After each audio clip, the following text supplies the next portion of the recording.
É com grande alegria e expectativa que lhe apresento o volume 3 de mensagens escolhidas de Ellen Goldwhite. Caso goste deste conteúdo, não esqueça de deixar seu like. Neste audiobook, você encontrará uma seleção cuidadosamente compilada de inspiração divina, trazida à luz por uma mensageira dotada de profunda sabedoria e compaixão.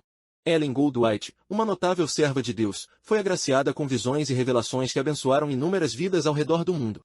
Ao compartilhar este precioso volume com outros, você estende o convite para que mais almas possam ser tocadas e transformadas pela mensagem de esperança e amor que ele contém.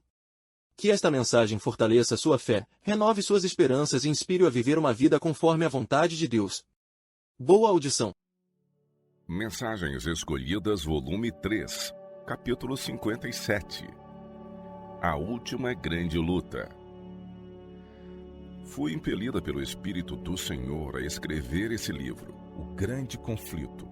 Eu sabia que o tempo era curto e que as cenas que logo se amontoarão sobre nós, por fim, ocorreriam muito repentina e rapidamente, segundo é representado nas palavras da Escritura. O dia do Senhor vem como ladrão de noite. 1 Tessalonicenses 5, verso 2. O Senhor me apresentou assuntos que são de urgente importância para o tempo presente e que se estendem ao futuro. Foi-me assegurado que não havia tempo para perder. Os apelos e as advertências precisam ser dados. Nossas igrejas têm de ser despertadas, têm de ser instruídas, para que deem a advertência a todos aqueles a quem conseguirem alcançar, declarando que vem a espada, que a ira do Senhor sobre um mundo dissoluto não será adiada por muito tempo. Foi-me mostrado que muitos atenderiam à advertência. Sua mente seria preparada para discernir as próprias coisas que ela lhes indicava. Foi-me mostrado que a advertência teria de ir aonde o mensageiro vivo não conseguiria chegar e que chamaria a atenção de muitos para os importantes acontecimentos que ocorrerão nas cenas finais da história deste mundo. Acontecimentos futuros mostrados a Ellen White. Quando me foi exposta a condição da igreja e do mundo, e contemplei as terríveis cenas que se achavam precisamente diante de nós, fiquei alarmada com a perspectiva. E noite após noite, enquanto todos na casa estavam dormindo, escrevi detalhadamente as coisas que Deus me deu.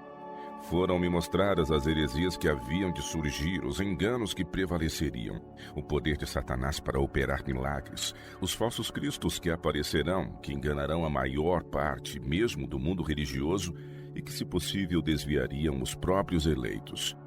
As advertências e instruções desse livro são necessárias a todos os que professam crer na verdade presente. E o livro é apropriado para ir também ao mundo, chamando sua atenção para as cenas solenes que se acham precisamente diante de nós. A aflição futura. Será permitido que os opressores triunfem durante algum tempo. Com piedade e compaixão, com terna solicitude, o Senhor está olhando para o seu povo tentado e provado. Durante algum tempo será permitido que os opressores triunfem sobre os que conhecem os santos mandamentos de Deus.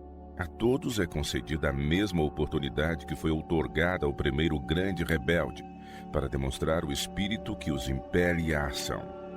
É o desígnio de Deus que cada um seja experimentado e provado, para ver se ele será leal ou desleal às leis que governam o reino do céu.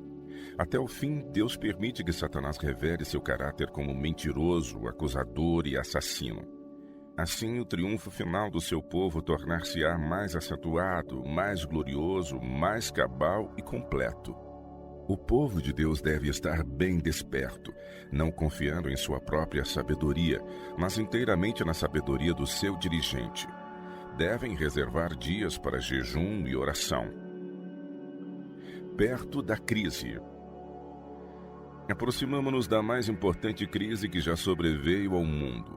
Se não estivermos bem despertos e vigilantes, ela se acercará de nós como um ladrão.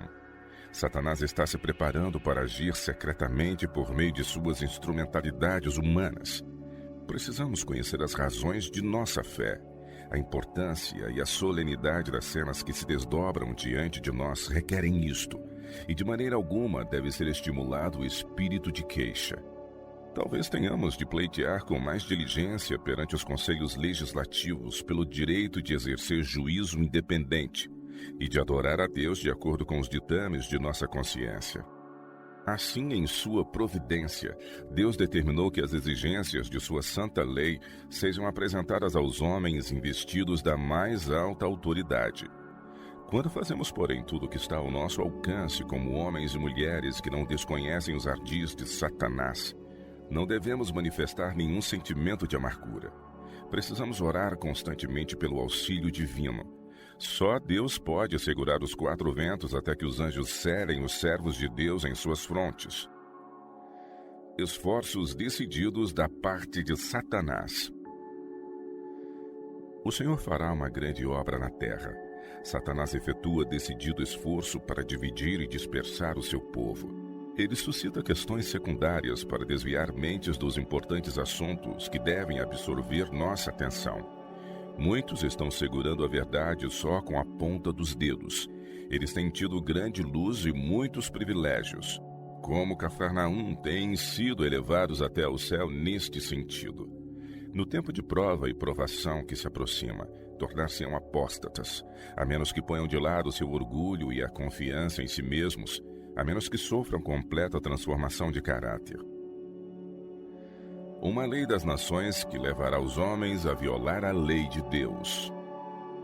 O Senhor julgará segundo as suas obras aqueles que procuram estabelecer uma lei das nações que leva os homens a violar a lei de Deus. Sua punição será proporcional à sua culpa. O mundo em rebelião. A traição e crucifixão de Cristo encenadas de novo. As cenas da traição, rejeição e crucifixão de Cristo têm sido encenadas novamente e tornarão a sê-lo em imensa escala. Pessoas imbuir-se-ão dos atributos de Satanás. Os artifícios do arqui-inimigo de Deus e do homem terão grande poder. Os que dedicaram suas afeições a qualquer dirigente menos a Cristo encontrar-se-ão de corpo, alma e espírito, sob o domínio de uma paixão tão fascinante que sob o seu poder almas deixarão de ouvir a verdade para crer numa mentira.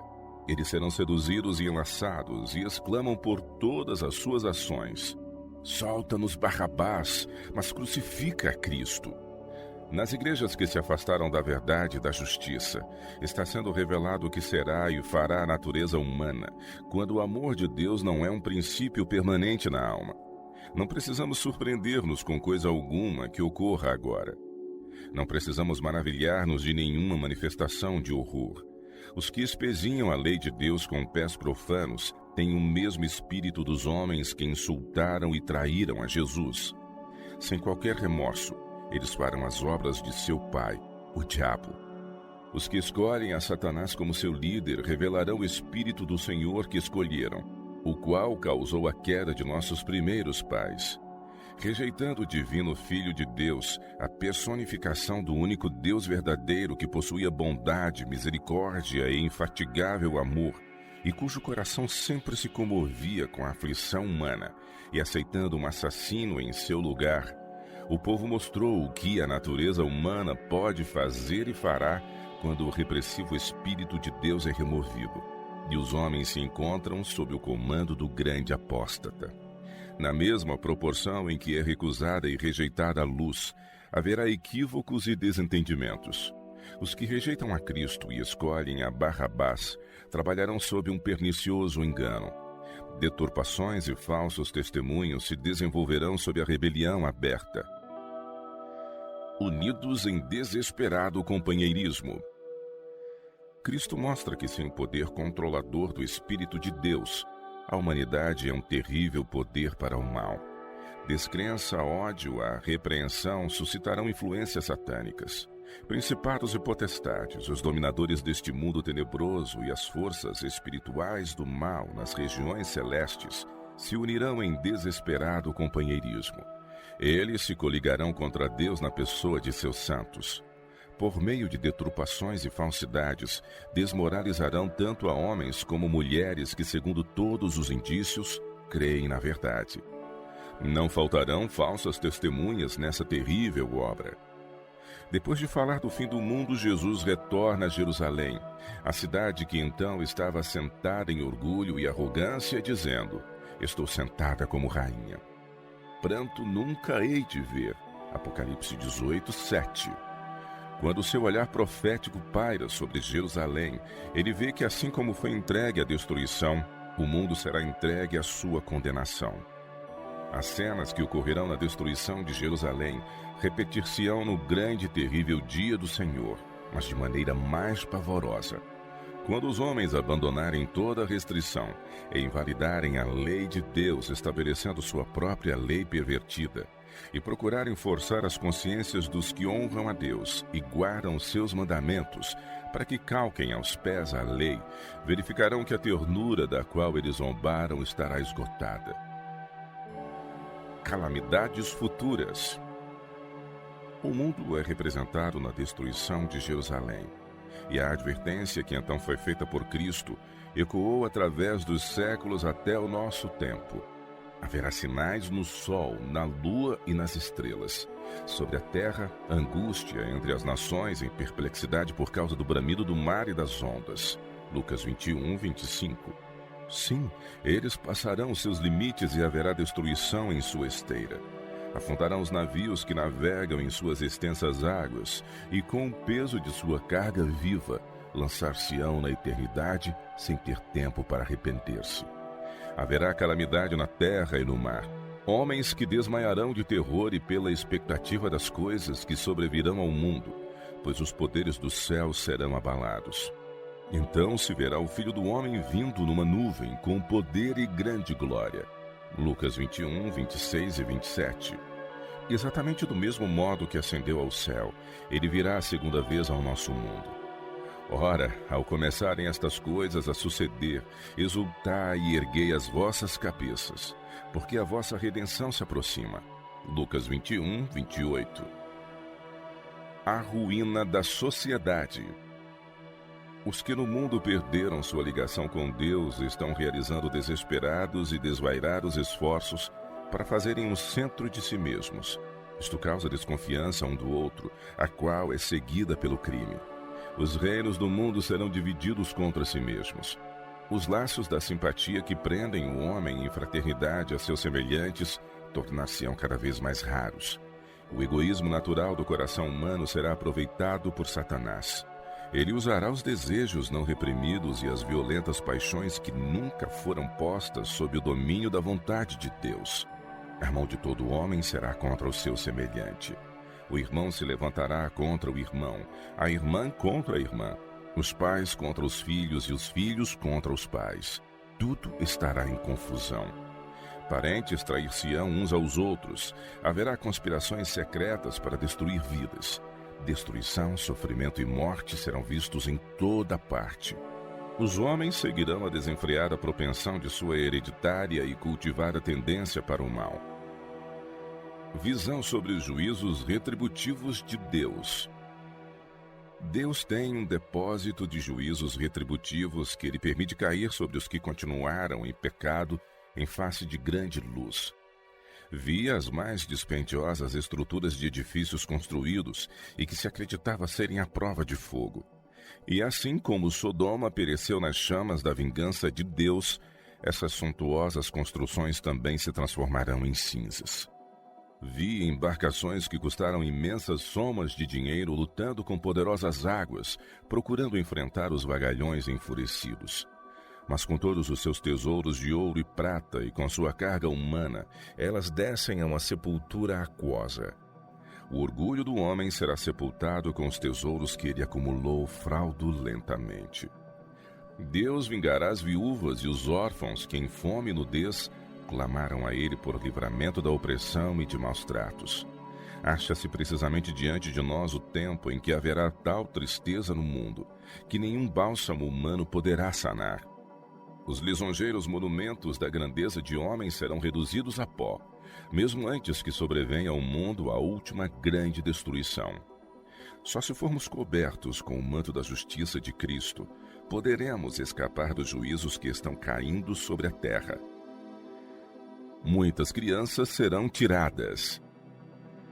Em breve seremos conduzidos a situações difíceis e probantes, e as numerosas crianças trazidas ao mundo serão misericordiosamente tiradas antes que venha o tempo de angústia. Ver Orientação da Criança, páginas 565 e 566. O conflito final será breve, mas terrível. Estamos no limiar de grandes e solenes acontecimentos. As profecias estão se cumprindo. O último grande conflito será breve, mas terrível. Antigas controvérsias serão avivadas e surgirão novas controvérsias. Temos uma grande obra para fazer. Nossa obra ministerial não deve cessar. As últimas advertências precisam ser dadas ao mundo. Há um poder especial na apresentação da verdade no tempo presente. Quanto tempo durará isso? Só pouco tempo. A indagação de cada pessoa devia ser: de quem sou eu? A quem devo lealdade? Meu coração foi renovado, minha alma foi reformada, meus pecados estão perdoados. Eles serão apagados quando vier o tempo de refrigério. Os profetas escreveram para o seu tempo e para o nosso. Os últimos livros do Antigo Testamento nos mostram obreiros tirados dentre os trabalhadores no campo. Outros eram homens de grande habilidade e vasta cultura, mas o Senhor lhes deu visões e mensagens. Esses homens do Antigo Testamento falaram de coisas que aconteciam em seu tempo. E Daniel, Isaías e Ezequiel falaram não somente de coisas que lhes diziam respeito como verdade presente, mas a sua visão se estendeu ao futuro e ao que ocorreria nestes últimos dias. Fugir para outro lugar quando perseguidos. Em alguns lugares onde a oposição é muito acentuada, a vida dos mensageiros de Deus pode estar em perigo. Então é seu privilégio seguir o exemplo de seu mestre, indo para outro lugar. Martírio, um meio de Deus para conduzir muitos à verdade. Os heróis que recusaram prostrar-se diante da imagem de ouro foram lançados numa fornalha de fogo ardente. Mas Cristo esteve com eles ali e o fogo não os consumiu. Agora, alguns de nós talvez sejamos submetidos a uma prova tão severa como essa. Obedeceremos a mandamentos de homens ou obedeceremos aos mandamentos de Deus? Esta é a pergunta que será feita a muitos. A melhor coisa para nós é entrar em íntima ligação com Deus. E se Ele quiser que sejamos mártires por amor à verdade, isto poderá ser o meio de conduzir muitos outros à verdade. Cristo está ao lado dos santos perseguidos. A alma provada pela tormenta nunca é amada mais ternamente por seu Salvador do que quando está sofrendo opróbrio por causa da verdade. Quando, por amor à verdade, o crente se encontra à barra de tribunais injustos, Cristo está ao seu lado. Todas as desonras que incidem sobre o crente, incidem sobre Cristo na pessoa de seus santos. Eu o amarei, diz Cristo, e me manifestarei a ele. João 14, 21. Cristo é condenado outra vez na pessoa de seus discípulos crentes. Quando, por amor à verdade, o crente é encarcerado dentro dos muros de uma prisão, Cristo se manifesta a ele e arrebata-lhe o coração com seu amor. Quando ele sofre a morte por sua causa, Cristo lhe diz: eles podem matar o corpo, mas não podem prejudicar a alma. Tende bom ânimo, eu venci o mundo. Eles me crucificaram, e se vos matarem, estarão me crucificando novamente na pessoa de meus santos. A perseguição só pode causar a morte, mas a vida é preservada para a eterna vida e glória. O poder perseguidor pode tomar sua posição e ordenar que os discípulos de Cristo neguem a fé, deem atenção a espíritos enganadores e doutrinas de demônios, invalidando a lei de Deus. Mas os discípulos podem perguntar: por que havia eu de fazer isso? Amo a Jesus e nunca negarei o seu nome. Quando o poder diz: eu o chamarei perturbador da paz, eles podem responder: assim eles chamaram a Jesus, o qual era verdade, graça e paz. Negociantes e príncipes tomarão sua posição. Alguns que são contados entre os negociantes e príncipes tomarão sua posição para obedecer à verdade. O olhar de Deus tem estado sobre tais pessoas ao procederem de acordo com a luz que tiveram, mantendo sua integridade. Cornélio, um homem de posição elevada, manteve sua experiência religiosa, andando estritamente de acordo com a luz que recebera. Deus o observava e enviou o seu anjo com uma mensagem para ele. O mensageiro celestial passou por alto os que eram virtuosos aos seus próprios olhos. Aproximou-se de Cornélio e o chamou pelo nome. Este relato é feito para especial benefício dos que vivem nestes últimos dias. Muitos que tiveram grande luz não a apreciaram e aproveitaram como era seu privilégio fazer. Não praticaram a verdade. E por isso o Senhor trará para dentro dos que têm vivido de acordo com toda a luz que tiveram. E os que foram brindados com oportunidades para compreender a verdade e que não obedeceram a seus princípios, serão dominados pelas tentações de Satanás para exaltação pessoal. Negarão os princípios da verdade na prática, trazendo descrédito para a causa de Deus. Cristo declara que vomitará estes de sua boca, deixando que sigam seu próprio procedimento para se distinguirem. Esse procedimento realmente os torna preeminentes como homens que são chefes de família infiéis. A medição de Deus dos que andam na luz que possuem. O Senhor dará sua mensagem aos que têm andado de acordo com a luz que possuem, e os reconhecerá como sinceros e fiéis, segundo a avaliação de Deus. Esses homens tomarão o lugar daqueles que, tendo luz e conhecimento, não andaram no caminho do Senhor, mas na imaginação de seu próprio coração não santificado. Vivemos agora nos últimos dias, em que a verdade precisa ser proferida, em que, por meio de repreensões e advertências, ela deve ser dada ao mundo, independente das consequências. Se alguns ficarem ofendidos e se afastarem da verdade, devemos ter em mente que havia os que fizeram a mesma coisa no tempo de Cristo. As fileiras não se tornarão menores. Mas haverá homens que aceitarão a verdade, e estes ocuparão os lugares deixados por aqueles que ficaram ofendidos e abandonaram a verdade. O Senhor agirá de tal modo que os dissidentes se separarão dos sinceros e leais. As fileiras não ficarão menores. Os que são firmes e fiéis preencherão os lugares vagos deixados pelos que ficam ofendidos e apostatam. Muitos prezarão a sabedoria de Deus acima de qualquer vantagem terrestre e obedecerão a palavra de Deus como a norma suprema. Estes serão conduzidos à grande luz. Estes chegarão ao conhecimento da verdade e procurarão levar esta luz da verdade aos seus conhecidos que, assim como eles, estão ansiosos pela verdade. Todo ser humano estará no exército de Cristo ou no de Satanás.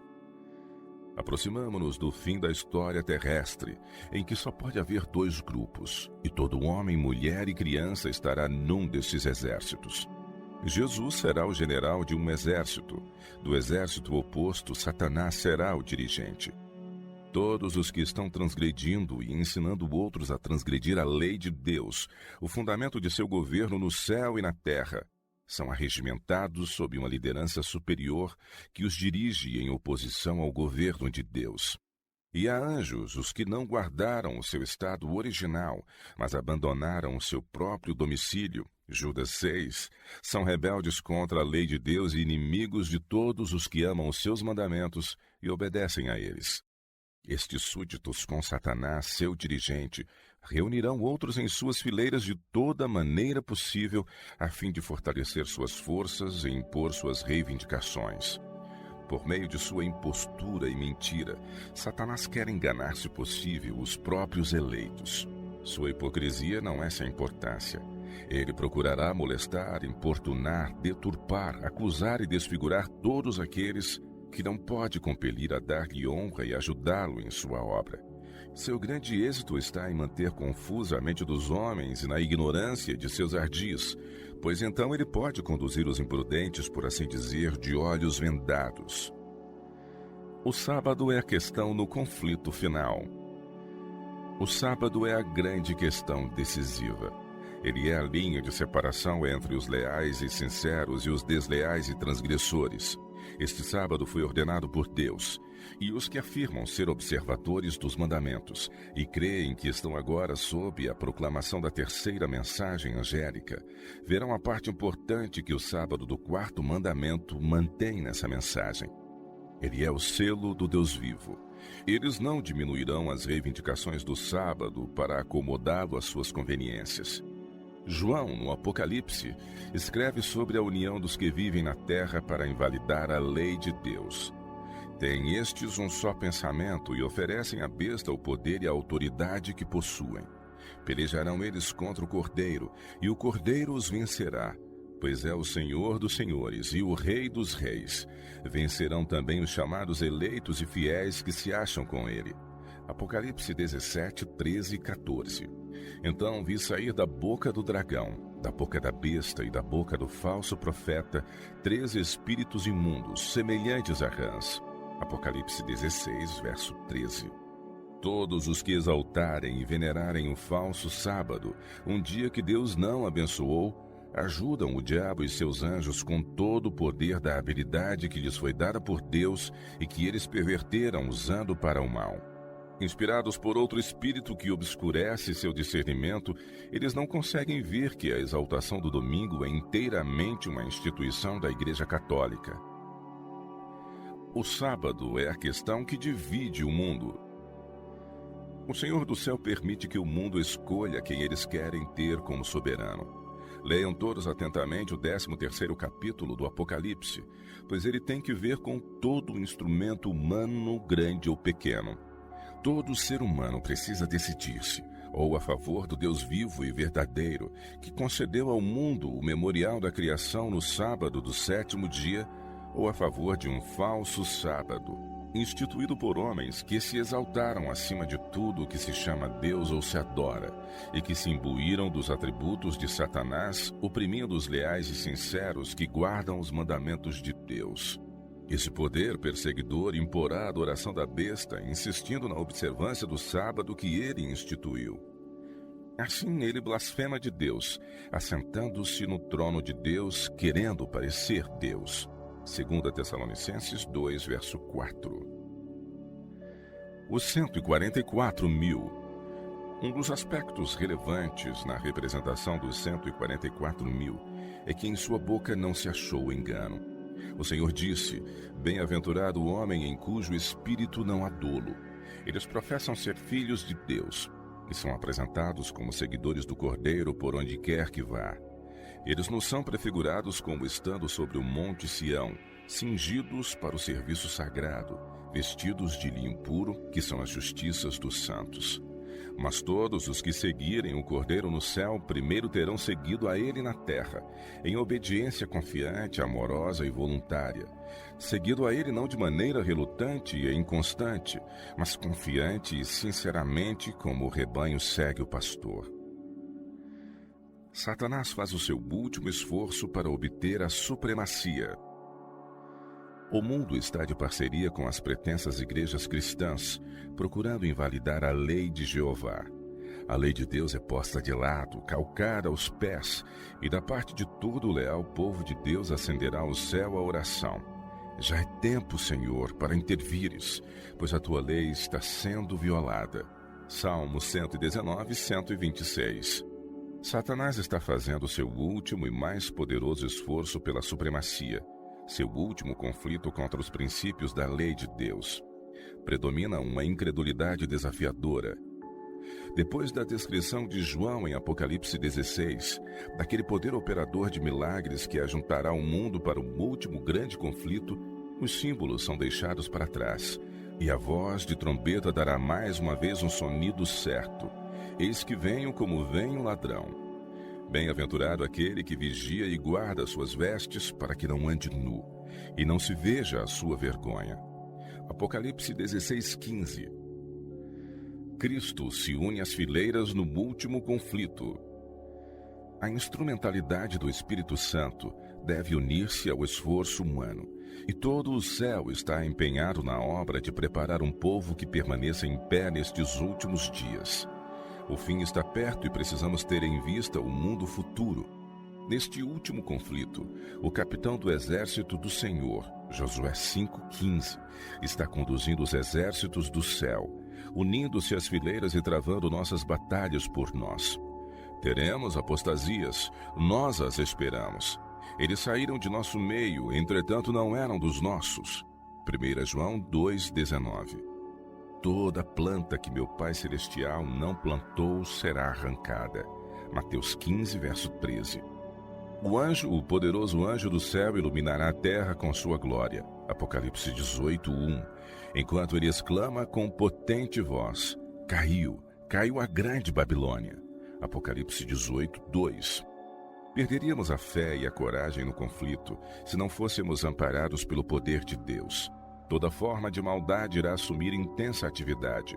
Anjos maus unirão suas forças com homens maus, e como eles têm estado em constante conflito e obtido experiência nas melhores formas de engano e combate, e se fortaleceram através dos séculos, não capitularão na última e grande peleja final, sem desesperado esforço, e todo mundo estará em um ou no outro lado da questão.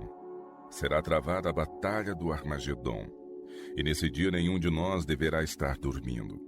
Precisamos estar bem despertos como as virgens prudentes, tendo azeite em nossas vasilhas com nossas lâmpadas. O poder do Espírito Santo deve estar sobre nós, e o capitão do exército do Senhor estará à frente dos anjos do céu para dirigir a batalha. Solenes acontecimentos ainda ocorrerão diante de nós. Soará uma trombeta após a outra. Uma taça após a outra será derramada sucessivamente sobre os habitantes da terra. Cenas de estupendo interesse se acham precisamente diante de nós, e estas coisas serão indicações seguras da presença daquele que tem comandado todo o movimento agressivo, que tem acompanhado o andamento de sua causa no decorrer de todos os séculos e que se comprometeu bondosamente a estar com seu povo em todos os seus conflitos até o fim do mundo. Ele vindicará sua verdade, ele a levará ao triunfo.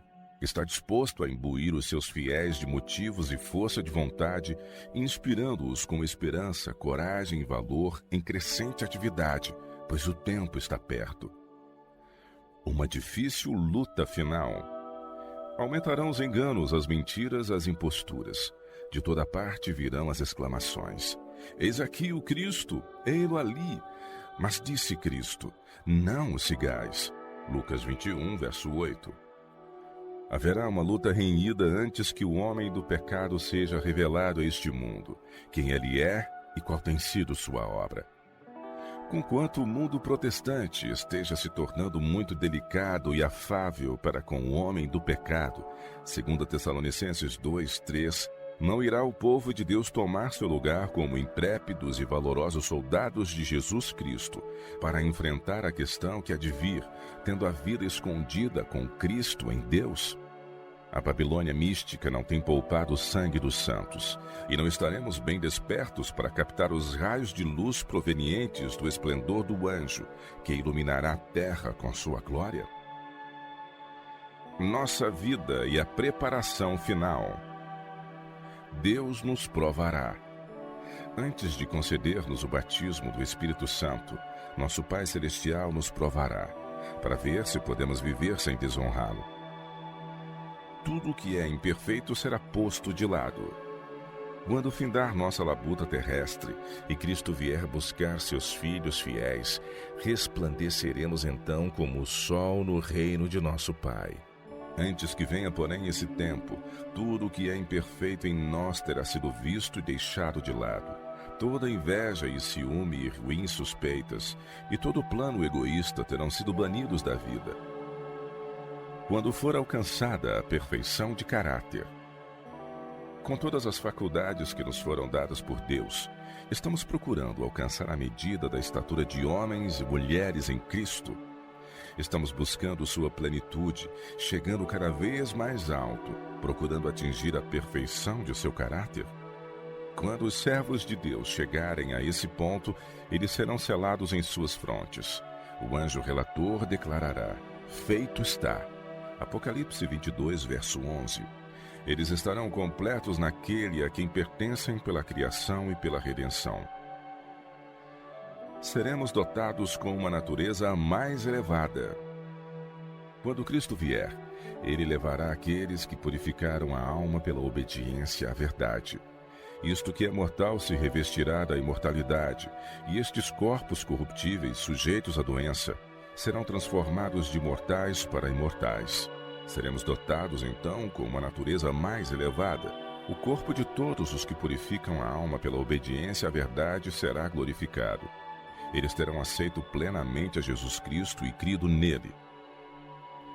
Impressionante visão de acontecimentos futuros. Sexta-feira à noite, 18 de janeiro de 1884, diversas pessoas ouviram minha voz exclamar: "Olhai, olhai!" Se eu estava sonhando ou em visão, não posso dizer. Eu dormi sozinha. O tempo de angústia estava diante de nós. Vi nosso povo em grande aflição, chorando e orando, pleiteando as seguras promessas de Deus, ao passo que os ímpios se achavam ao nosso redor, zombando de nós e ameaçando destruir-nos. Eles escarneciam de nossa debilidade, desdenhavam da pequenez de nossos números e nos insultavam com palavras destinadas a magoar profundamente. Acusavam-nos de assumir uma posição independente de todo o resto do mundo.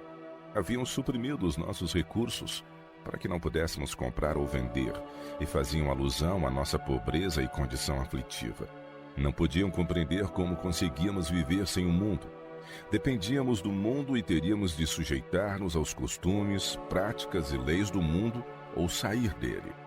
Se éramos as únicas pessoas no mundo a quem o Senhor favorecia, as aparências depunham fortemente contra nós.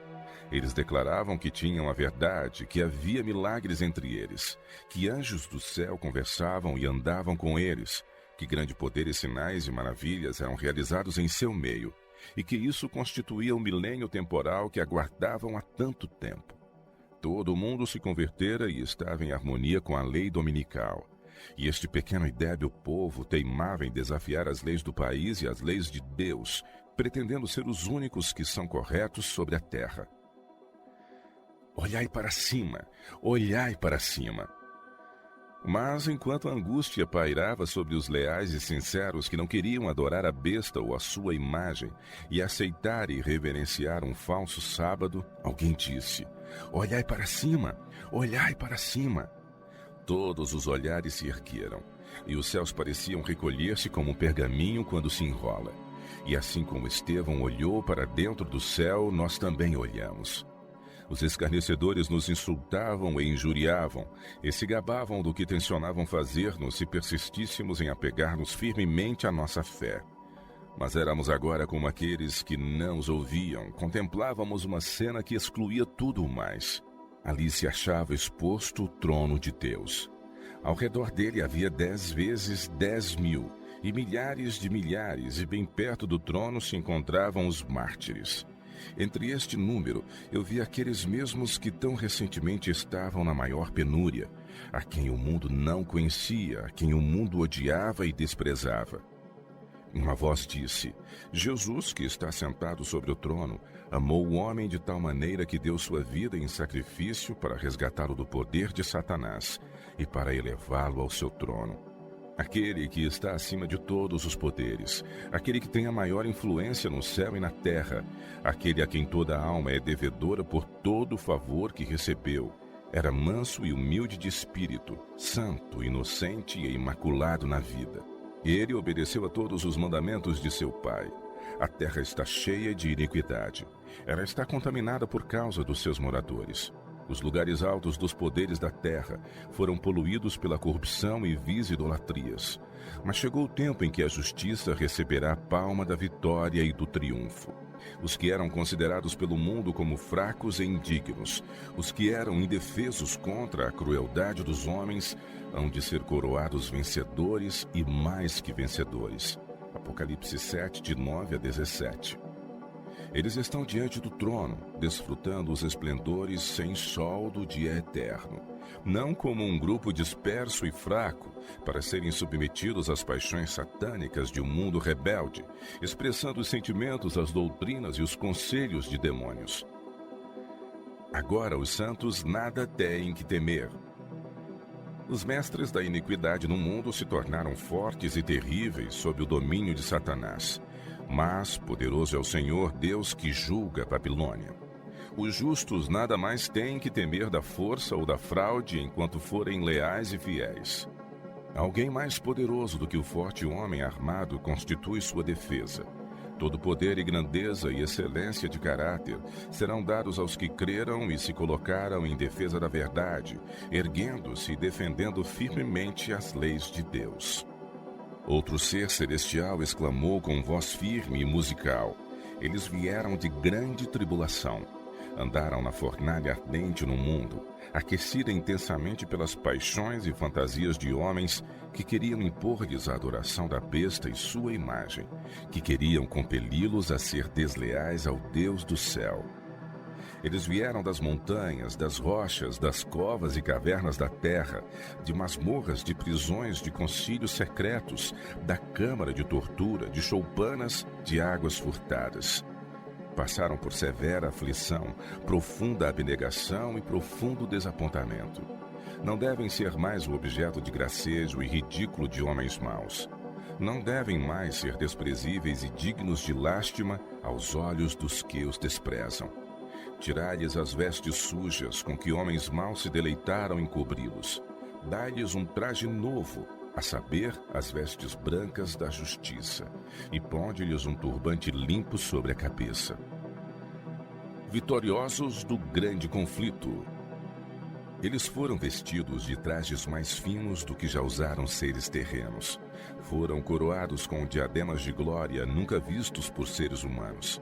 Os dias de sofrimento, de vitupério, de privação, de fome não existem mais. O pranto já passou. Então eles prorrompem em cânticos fortes, claros e musicais.